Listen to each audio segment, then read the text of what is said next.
All right, and that was a Motown hit from the Jackson 5. I Want You Back, for those of you that were listening. Here at the beginning, they got in early. I actually watched a documentary on Motown over the weekend, the Barry Gordy and Barry Gordon, and all the hits that they had that came out of that little shop there in Detroit. What a great story. So documentary on Motown. Highly recommend it, especially if you love the oldies like I do. So this week's weekly perspective, a little bit of weekly perspective we're going to share. We're going to cover some big things today. We want to cover frame of mind. We want to add some perspective. We want to talk about some things that we're seeing here at a local level as far as some things that you need to look for and avoid in the pandemic, some opportunities for criminals that are out there trying to take advantage of the situation. And there are a whole bunch of scams that are actually being perpetrated at the moment. So we want to talk a little bit about some of those and some of the ways that you can protect yourself, and also have some information so that maybe you can protect your family as well. We want to talk a little bit on perspective, some much needed perspective. So let's jump right in. Our level-headed weekly update so that you can keep your mind, your head, while others around you are losing theirs. So last few weeks have really been like no other as far as I can think in my lifetime, and probably in yours as well. We're learning new words. I actually worked from home yesterday. And so when you work from home and somebody wants to video chat, that's kind of what it looks like. But let's talk a little bit about some good news. I always like to start with some good news. And, you know, right now is kind of a unique time. We're hearing a lot of words like social distancing, stay-at-home orders, sequestration, pandemic, face masks. You got to have your face mask on. I went to go into Menards last Friday, and at the door they said, hold on, you have to have a face mask. And I said, okay. So I went out to the car, and we had one in the glove box. I grabbed it, went back in. It's just kind of becoming a part of reality at the moment. But face mask, Zoom, you know, Zoom was not a concept or a phrase that we were using 6-8 weeks ago, but Zoom meetings, Zoom webinars, we're on a Zoom webinar right now. People are learning that Zoom is not just going fast. So I know that the virus has caused a lot of casualties, and quite frankly, there's a lot of people who believe that life as we knew it will be different from this moment forward forever.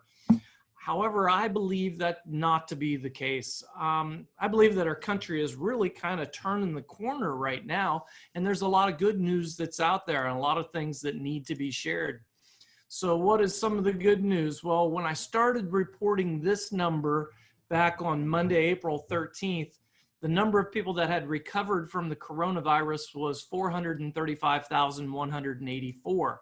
As of today, it's 1.3 million. So in 3 weeks, we've seen over nearly 1 million people recovered from the coronavirus. In the United States, looking at a case by case, following it in the US, we can see that we are having a flattening of the curve. We had a little spike there at the beginning and a flattening of the curve, so that's good news. We've also seen the numbers of new cases and deaths in New York City coming down. The reason that's so important is because 3 states represent 50% of all the coronavirus cases in the US, and New York, of course, is the largest. Some good news, 21, the mortality rate on this is 21 out of 100,000. When we compare that to other countries, that's pretty good. That looks really good.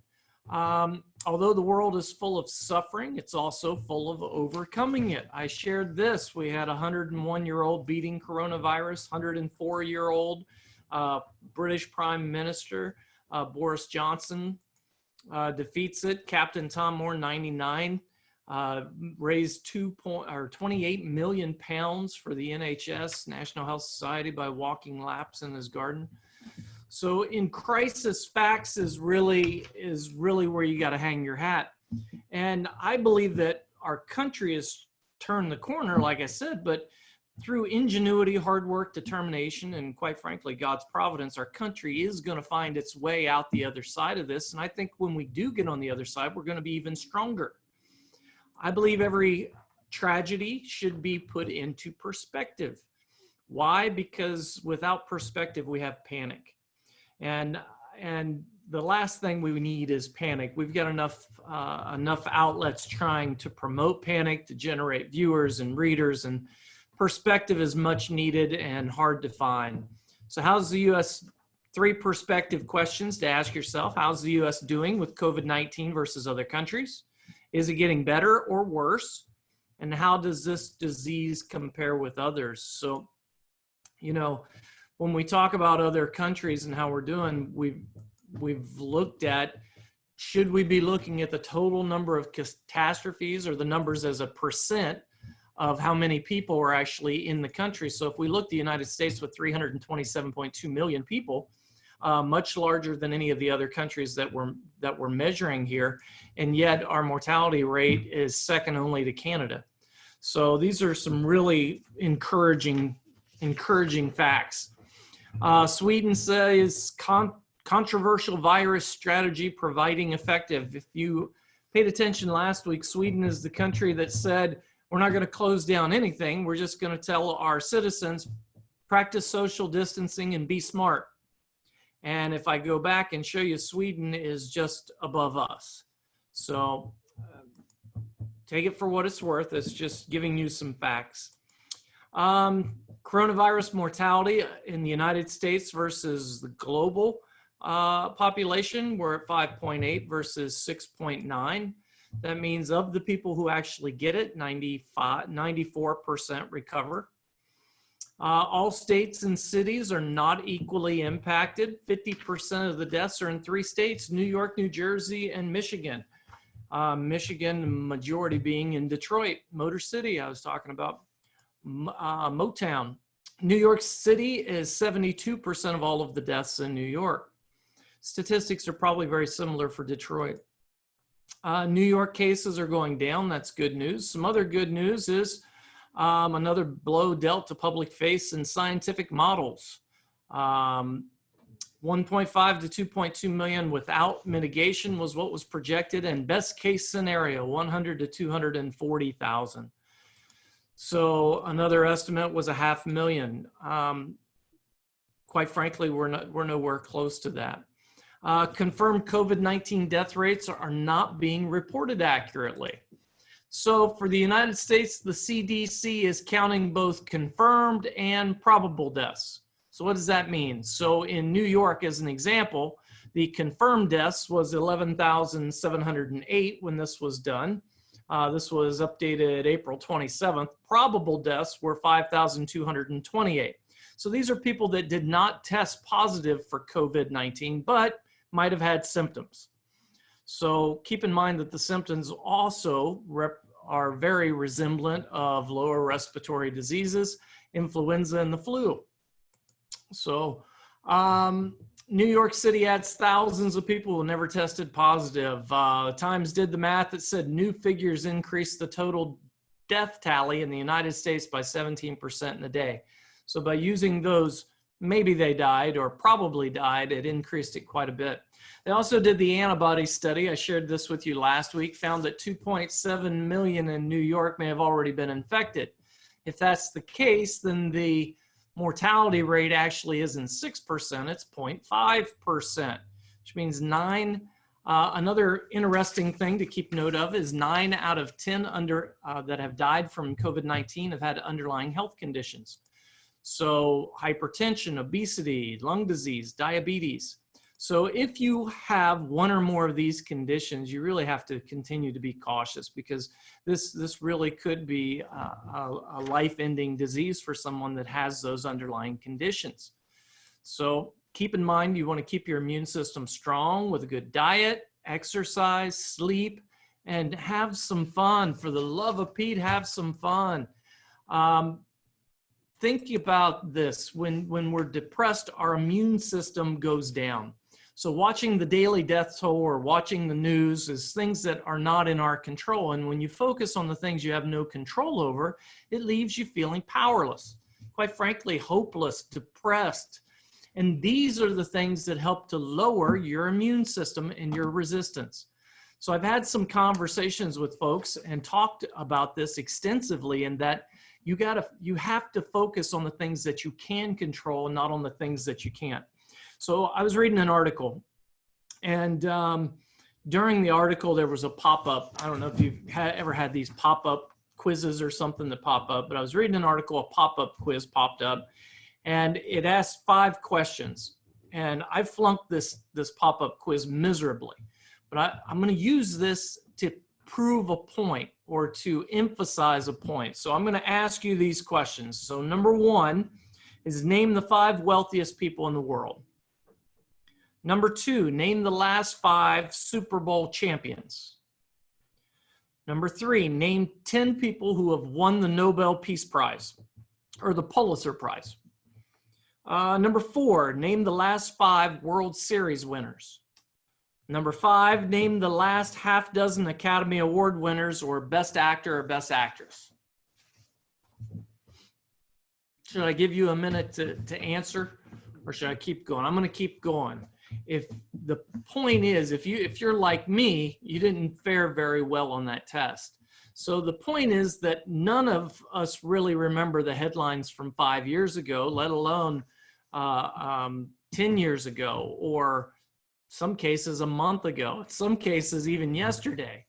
I jokingly tell people I can hide my own Easter eggs, but the reality to this is it's not like the people I was just talking about are second-rate citizens. These are very high achievers that have accomplished a lot. They're the best in their fields, but the reality is that the applause fades, achievements are forgotten, and certificates are buried, sometimes with their owners. So now here's another quiz that I'm going to do with you real quick. So think about this for a moment. All right. Question number 1, list 5 teachers or mentors who aided you in your journey through school or life. Okay. Number 2, name 3 friends that you've been able to call on or have helped you through difficult times. Number 3, name 5 people who have taught you something either in school or work in your life that was worthwhile. Number 4, think of a few people who made you feel appreciated, loved. Number 5, think of 5 people that you really enjoy spending time with. Now, how'd you fare on that quiz? How'd you do on that test? See, this is where people need to be focused at. You know, it's much easier, right? Well, what's the lesson that we learn from that?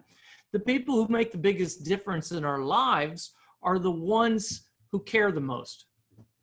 It's not the people with the most money or the most credentials or the most accolades or achievements. It's the people that care the most. So stop and think for a moment and go back and say, what is important in my life? How can I make an impact on the lives of those that I care about? Are my current priorities in the right order? So when you stop and you think about it like that, it really kind of starts to put things in perspective. Jim Rohn had a quote. I wrote this down. I thought it was a great quote. He said, stand guard on your mind. So I was talking to someone and they said they were really, really depressed. They were watching the news. They keep seeing the death count and they're really depressed. And I said, Jim Rohn, you have to stand guard on your mind. And they said, I have no idea what you're talking about. What do you even mean? I said, well, who do you let in? Think of a great big burly security guard standing at the door of your mind. Who should he be letting in? Should he be letting in people that are constantly sowing the seeds of despair and desperation and hopelessness? Or should they be letting in people that are going to feed the other wolf, which is faith, love, hope, caring? Now, I don't want people to be walking around with wishful thinking. I want people to be hopefully optimistic, but being also realistic. We've got some hard times that are going to come ahead of us. I know that. You know that. The headlines, they're not going to get any better. Their interest is not to educate. Their interest is to sensationalize so that they can get more viewers, readers, and people tuning in. Fear is a very real tactic that they're using. So stop and think about, what are you letting into your mind? Who are you communicating with? Jim Rohn talks about, you will be most like the 5 people that you spend your time with. So who are you giving access to your time? Who are you giving access to your mind? Who are you letting in, and who are you stopping at the door and saying, this isn't for you? So keep that in mind, and as we move forward, think about what's most important. I often will tell you, who do you want to be? Start there. What do you want to do? And then why does it matter? Those are the 3 most important questions that you have to ask. Who do I want to become? So when I look back on the pandemic, people used to say, where were you when this happened? What I want to be able to say is, when somebody says, hey, where were you? I want to say, here's what I did. I continue to look for facts. I pushed myself through all of the negative to get the facts so that I could have perspective, and so that I could deliver a realistic message of hope, not a wishful message or a message of despair. But I know that we're going to come out on the other side, and eventually someday we're going to look back on this and say, oh yeah, where were you during that? And I want you to be able to say, here's what I accomplished during that time. So when I look at it, or when I think about it, I think along the terms of times like these. It's times that we can increase our faith. We can have more time with family, friends. We realize really what's important in life, and we need to focus on those things. So turn off the media. It's the easiest way I can say it. Just turn it off. It's not doing you any good, so you need to turn it off. Now, with that, let's keep going. And I better share my screen, or I'm just going to be talking and you're not going to see what I'm talking about. So once COVID-19 is no longer the top story, what message do you think will be told about the stock market and the economy and the recovery? Well, think about this. Who's going to be delivering the message? It's the same people that are delivering the headlines today. Clearly, the consequences of a prolonged shutdown of the country are going to have a negative effect. So what are the headlines going to read? Now, I've been telling you for a long time, when you flatten a curve, instead of just letting it run its course, when you flatten a curve, you are flattening the recovery time. It's going to take a good while longer to recover because of the measures that we took. So you need to anticipate that. Right now we have close to, I want to say, 30 million people have filed for unemployment in 6 weeks. There's likely to be more without jobs. Now think about this for a second, guys. If they are providing economic incentives not to work, what makes you think people are going to go back to work? They're not going to go back to work until we get to where they no longer incentivized to stay home. If you can make more at home than you're making on the job, there are a lot of people that aren't going to work. So keep that in mind. We're not going to bounce right off the floor. I was watching or listening to a Fox thing the other morning, and the guy says, well, this is a V-shaped, we're going to bounce quick. No, we are not. I do not believe that. I hope that I'm wrong, but I can't believe it. When you're paying people more to stay home than you are to work, you're not going to bounce really, really quick. It's going to take a little while. Now, we will eventually recover. But during that time, think about what all the headlines are going to say. Think about what all it's going to be talking about. The world is coming to an end financially now. It is not. You have to stay focused on your long-term plan. Keep in mind, we know that this is coming.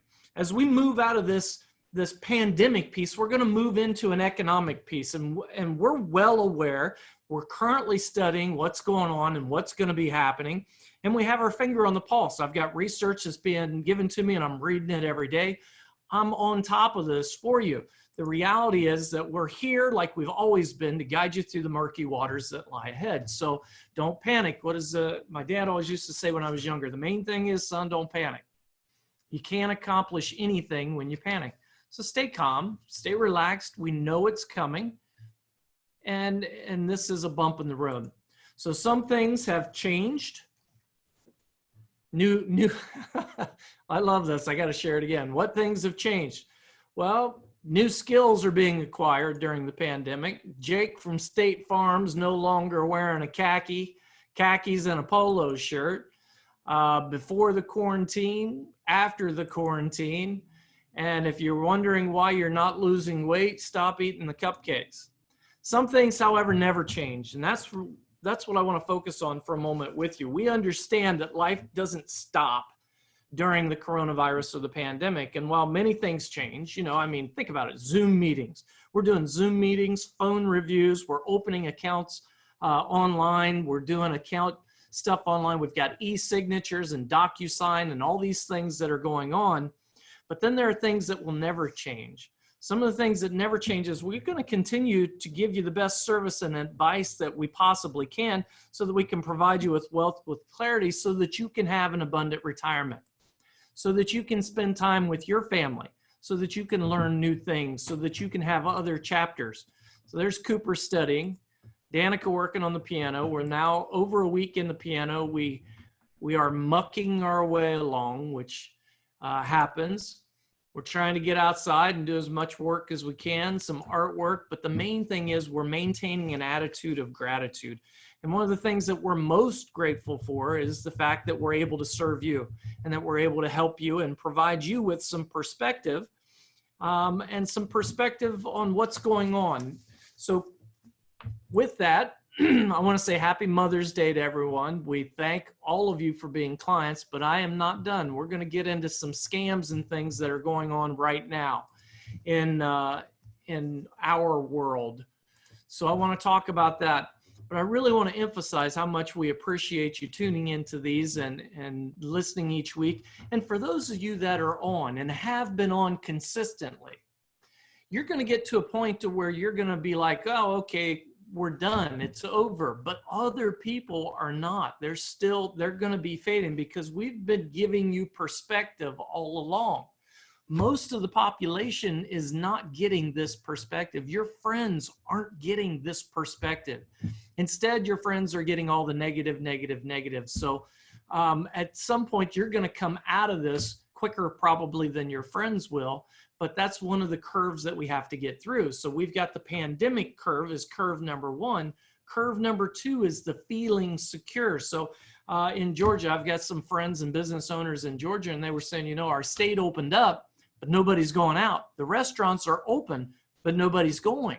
That's because the fear portion has not caught up to the fact portion of where they are in where they are on the virus. So we've got to get through the virus, then we've got to get through the feelings, and then we get into the functional curve of things are actually starting to function back to normal. That's not going to be a V shape. That's going to take a little bit of time, but we're hoping that into the third quarter and into the fourth quarter, we're going to see this recovering. So keep that in mind. Now I'm going to share a screen with you on a couple things. Oh, a couple other good news things. I'll share some of these with you. These were things that Nathan brought to my attention just today. Timeline on some of the most promising COVID-19 vaccines and treatments under development right now. There was a Moderna shares surge after FDA approves coronavirus vaccine for phase 2 trial. You've got the World Health Organization that said, well, we won't have a vaccine until 2021, end of 2021, or maybe 2022. And then you've got companies like Moderna who is saying we should be through with phase 3 before the end of the year and could have mass production in effect by the end of the year. So you've got two different viewpoints. I truly believe in the ingenuity of America. American companies, as well as companies around the world. I mean, we're going to see some important things happen. We're going to see technologies moving forward. We're going to see, I think this is going to help us as a nation, as a country, as a world to be even stronger as we move forward into the future. Former NASA scientists, they were talking about UV light. This is a picture of one that they've got in a doorway. They're talking about how to use these for doctors going in and out of surgeries or in and out of hospitals, and how it kills viruses or different bacteria that can be on their clothing. So there's a lot of good news out there if you know where to look for it. Now I want to share with you a little bit about some of the scams that are going on right now. So this is super important. There are right now there's a lot of talk around the stimulus checks. So people that haven't got a stimulus check, they're getting calls. If you get a call, let me start right here. If you get a call from the IRS and they want some information from you so they can send you a stimulus check, you need to hang up the phone. The IRS does not call you. They are not, nor have they ever, nor will they ever call you and ask for a social security number, bank account, birth date, or anything of the such. If you get those calls, you need to hang up. Super important. So right now there are calls that are coming in about cures for the coronavirus. You can get these special pills you can order today. There are no cures for the coronavirus. There are no special pills that you can take. This is a scam. There are, we need to get your bank information so that we can send out your check. Once again, the IRS is not going to call you, so please do not fall victim to these. If you've made over $75,000 as an individual, you are not going to get a stimulus check. If you made over $150,000 as a married filing joint, you are also not going to get the stimulus check. If you have set up electronic, you've probably already gotten the money. If not, if they've only got your address because maybe you don't have the standing instructions on file, then if you haven't got it, it will be coming. There are websites that you can go to get information on this. The Federal Trade Commission is a place that you can go. Fake emergency management agency calls. They're not calling anyone, folks. They don't need your social security number. There's a great place you can go. Ohio Department of Health, you can go under coronavirus avoiding scams. COVID-19 checklist is where I'm pulling this information from. I'm just sharing with you my screen. Watch out for emails that claim to be from the Federal Centers for Disease Control and Prevention.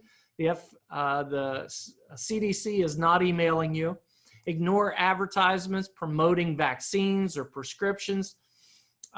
They're recommending that you refrain from investing in businesses touting products, services, or cures for COVID-19. Scam artists are very clever. So do your research before donating. Figure out who you're donating to. I'm a big fan of donating to established organizations or to local charities, local churches, local schools. So do your research before you donate, and never, ever make your donation in cash, gift cards, oh shoot, what are they called? The money cards, prepaid money cards, prepaid money orders. With wire transfers. These are the tools that the scammers are using to get your money. If an organization is established, they're not asking you to give them cash or gift cards, for crying out loud. Please do not do that. Never, ever do that. Did I hammer that point home good enough? Obviously, we've had someone affected by that, or I wouldn't take that much time on it. Be watchful of anyone going door to door offering coronavirus tests. Don't give out personal information if they're coming to your door. Beware of phishing emails. So click here to get a copy of the cure for, here's one fruit that will save you from the coronavirus that you must get right now. Click here. These are phishing scams. Just delete them. If you don't know the source, delete them. When you're online, don't click on something if you don't know where it's coming from. Department of Commerce asks ask consumers to ask yourself these questions to help sort out red flags. Has someone contacted you unexpectedly about an investment opportunity to ask for payment on an unfamiliar account? So I'll share this with you. We got an email that came in from Apple that said, click here to confirm your most recent purchase. And I was like, Danielle, did you purchase something? She said, no. And I said, well, sometimes the ladies at the office will purchase something on the account. Let me call and check. Nope. So I got to looking real close, and it was on your Apple account. It looked just like it came from Apple, but the domain name was APLE instead of APPLE. Little things like that. If you don't recognize something, you have to be very cautious. Scammers are getting very, very clever. So keep that in mind. Make sure that, let me go through a couple more with you. As someone asked you to do something where you asked for banking, credit card, or other financial account information, if you didn't initiate the conversation, don't provide it. I had someone called that asked me about my credit card purchase and then said, well, we need to confirm your credit card. Give us your number. And I said, yeah, I don't think so. I hung up, and then I called the credit card company, and they had never called me. So these are things that right now, while people are in fear and panic mode, it's a great time for these people to take advantage. There is no sense of urgency or limited availability surrounding any investment. If the offer is legitimate, it'll be there later. I've heard these over the years many times. So don't be surprised to see these things. Be smart, be safe, and ask questions. If you're not initiating the contact, be leery. So with that, I'm going to end with a couple words here. I want to thank all of you for allowing us to serve you. During these times, we're going to be limiting anybody that comes to the office. It would be by appointment only. We're doing that so that we don't have overlap between clients that are coming in. The governor has just announced that all businesses need to wear the masks. Nicole came in and told me she had a mask for me. Philosophically, if I go into your house, I should have a mask on. If you come into mine, I don't know that I need to wear a mask, but that's my view, not Nicole's. And the governor seems to be siding with Nicole. So if we have people coming in, we will put a mask of some kind on just for your protection. We are also disinfecting the door handles, countertops every day, beginning of the day, end of the day, and every time someone walks through the door, we're wiping down handrails and wiping down the doorknobs, so you should be aware of that. We are open. There will be at least 2 people in the office every day between the hours of 9 a.m. and 5 p.m., 4 p.m. on Fridays. So I want to keep that in mind. We're here. We're able to help you. We want to continue to give you the best service that we possibly can. We want to provide you with stellar service, insight, perspective. We're really trying to provide wealth with clarity and allow you to have abundance in retirement. So with that, I want to thank you. I want to say God bless you and your loved ones, for all of those that you know. If there's anyone that is sick or suffering, please let us know. We would be happy to put them in our prayers, as we have all of you in our prayers. And we want to say thank you. We really appreciate you, and we appreciate you tuning in. And if anybody needs some of this perspective, I know we shared some good information on scamming and things like that, but if you know anybody that needs some perspective, a different viewpoint, some positive thinking, please forward this on to them. We're going to send you out a link to the recording. You can send it to anyone you like, but the message of hope needs to be spread. We've got way too many people that are trying to spread the seeds of despair. So let's focus on spreading the seeds of hope. With that, I want to thank you again. God bless you. And may God be with you. Stay safe, stay strong, and stay positive. Take care, guys.